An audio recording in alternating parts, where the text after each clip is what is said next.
G'day, it's AB. Hallucinations. It doesn't sound like a good word, and at the extreme, it's not. But I'm here to tell you that actually, it's not all bad. Um, Large language models need to think creatively. You don't want a model that only gives you, let's say, just the facts or a direct translation of one term to the next. You want a little bit of flair. Um, in the field, it's called heat. You can turn up the temperature. You turn it up too much, things get a bit chaotic, and that's when we get things going strange. So, how do you spot a hallucination? Well, it's when just things just don't look right. To quote a Marvel character, I'm probably going to misquote it, but here we go. Sometimes you end your sentence with the wrong banana. Sometimes it's really easy to spot. Oftentimes, just trying again, asking for the same prompt, you won't get the same result. It may have toned it down, as in a previous video. You might have the chance to rephrase your prompt, your chat, and just ask for a little bit less. And that might be enough to just tone out the things that are looking a bit weird.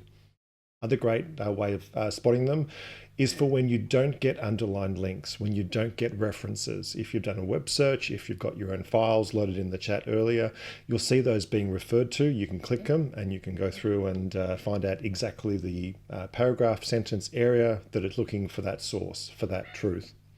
Now, if you don't see either of that and you're still getting some weird and wonderfuls, you can prompt those out. You can ask your chat to tone it down, to be a bit less creative, be a bit less risky, and that might be a way to hone it out.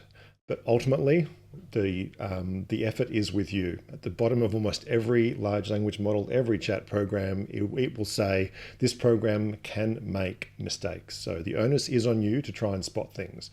So first off, spot obvious ones and then retry, maybe tone down your own prompt. Secondly, follow links to make sure that the links are valid and the content that your language model is saying is in fact present on those external links. And thirdly, just ask it to stop being quite so harsh. Ask it to be more factual. For this chat, I want you to be professional, clean, concise. Versus for this chat, I want you to be fictional, creative, out there, zany. So it's up to you.